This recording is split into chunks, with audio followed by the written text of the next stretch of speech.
Halo everybody, selamat datang kembali. Kali ini kita akan membahas tentang kepala daerah tingkat kabupaten atau biasanya disebut bupati.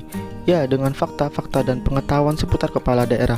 Sebagai warga negara yang baik, sudah sewajarnya kita tahu tentang struktur pemerintahan daerah dan perangkat-perangkat negara lainnya. Yuk, lanjut ya.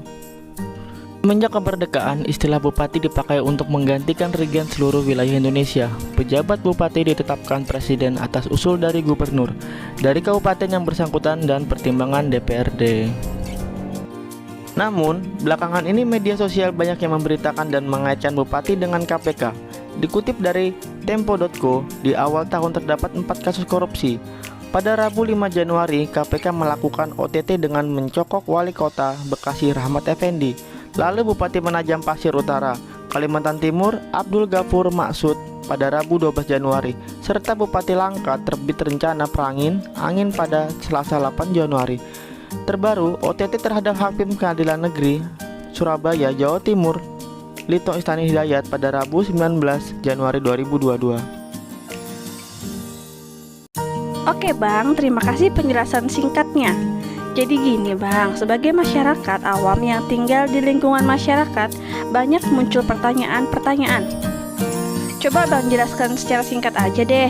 Yang pertama, berapa sih Bang gaji bupati? Terus yang kedua, kenapa banyak bupati melakukan tindak pidana korupsi? Dan yang ketiga, kenapa orang berlomba-lomba menginginkan jabatan tersebut? Oke, kita akan bahas satu-satu ya.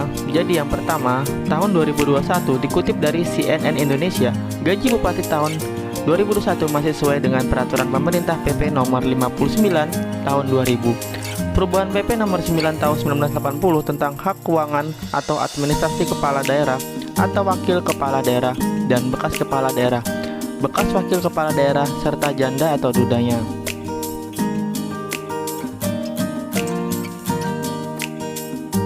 Besaran gaji bupati dan wakilnya berdasarkan aturan tersebut, gaji pokok kepala daerah setingkat bupati sebesar 2,1 juta per bulan.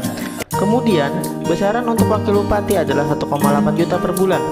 Namun, tidak hanya gaji pokok loh, bupati dan wakil bupati juga mendapatkan uang tunjangan. Adapun sesuai peraturan Presiden nomor 68 tahun 2001 tentang tunjangan jabatan bagi pejabat negara tertentu, tunjangan bupati sebesar 3,78 juta per bulan, lalu wakilnya mendapatkan 3,24 juta per bulan. Selain itu, bupati dan wakilnya juga mendapatkan tunjangan lain-lain layaknya pegawai negeri sipil atau PNS, seperti tunjangan beras, anak, kesehatan, dan ketenaga kerjaan setiap tahunnya. Mereka juga mendapatkan tunjangan hari raya dan gaji ke-13.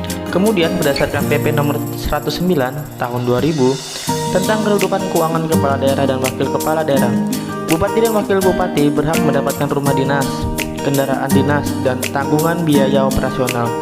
Detail selanjutnya tertera sebagai berikut ya, agar tidak salah menerima informasinya.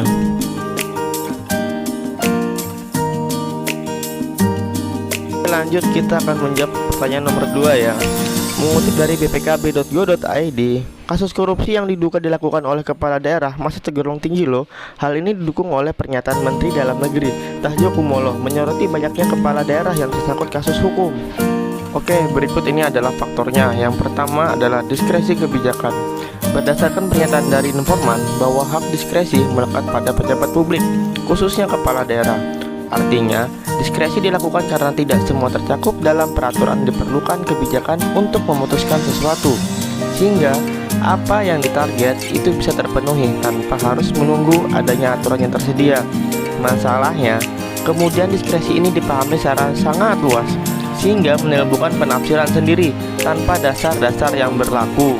Lanjut ke faktor yang kedua, lemahnya akuntabilitas, kolusi eksekutif dan legislatif dalam pembuatan kebijakan yang koruptif. Nah, ada juga beberapa faktor penyebab lainnya nih. Antara lain karena biaya pemilu kada langsung yang sangat mahal, kurangnya kompetensi dalam pengelolaan keuangan daerah, kurangnya pemahaman peraturan, dan pemahaman terhadap konsep budaya yang salah. Berikut ini adalah bupati yang hangat diceritakan saat Bupati Banjarnegara mengunggah slip gajinya. Beliau mengaku menyesal menjadi bupati karena dianggap tidak sesuai ekspektasi ketika menjadi bupati. Dan benar saja, Pada 3 Januari tahun 2022, Budi Sarwono ditetapkan sebagai tersangka. Budi Sarwono didakwa menerima suap senilai 18,7 miliar dan gratifikasi sebesar 7,4 miliar atau total 26,1 miliar. Hal ini disebutkan oleh JPU, Jaksa Penuntut Umum.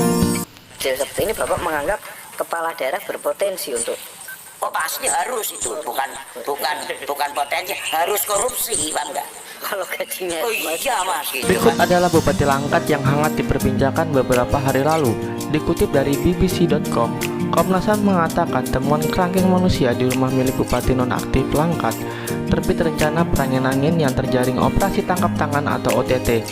Komisi Pemberantasan Korupsi atau KPK sangat mengejutkan dan pertama kali terjadi di Indonesia. Menurut Migrant Care, dugaan perbudakan modern ini mereka dapatkan setelah menerima informasi dari masyarakat. Namun, keterangan dari Kapolda Sumatera Utara Irjen Pol RJ Panca Putra Simanjuntak menyebutkan kerangkeng itu tempat rehabilitasi secara pribadi yang sudah berlangsung selama 10 tahun.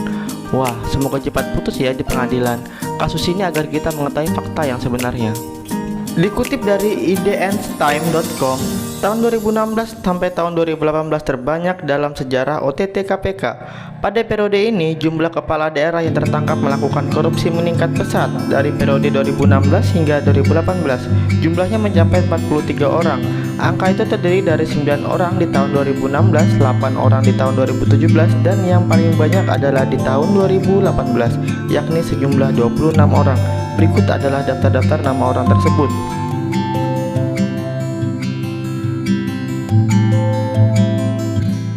Oke, jawaban dari nomor 3 dikutip dari Asep Muhammad Rijal, Kompasiana.com. Pandangan saya meyakinkan bahwa oleh sebab mereka sangat memahami betul bahwa ada uang besar di sana dan ada uang sampingan yang besar yang dapat mereka dapatkan, seperti dapat uang presentasi dari rekanan proyek, akan dapat uang promosi jabatan, ada uang dari dana hibah, ada uang dari dana APBD, dan juga uang-uang lainnya.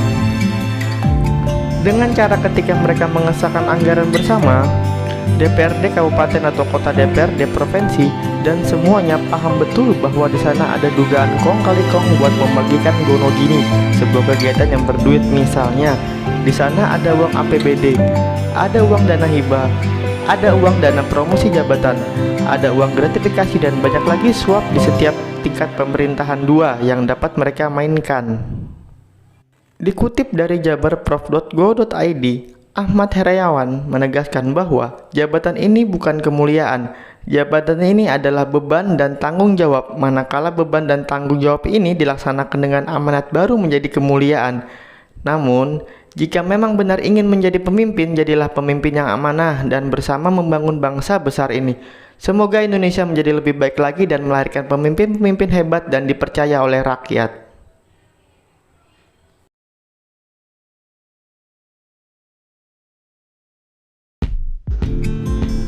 Oh, jadi gitu ya Bang. Arigato ya buat penjelasannya. Nah, setelah tahu penjelasan-penjelasan dari abang-abang yang satu ini, gimana nih menurut kalian? Sebenarnya, mungkin tidak semua kepala daerah melakukan korupsi ya guys. Cuman ada beberapa aja mungkin. What you want? You nak gaduh dengan saya? Ini time. Tanya saja Kinabatangan Jakarta.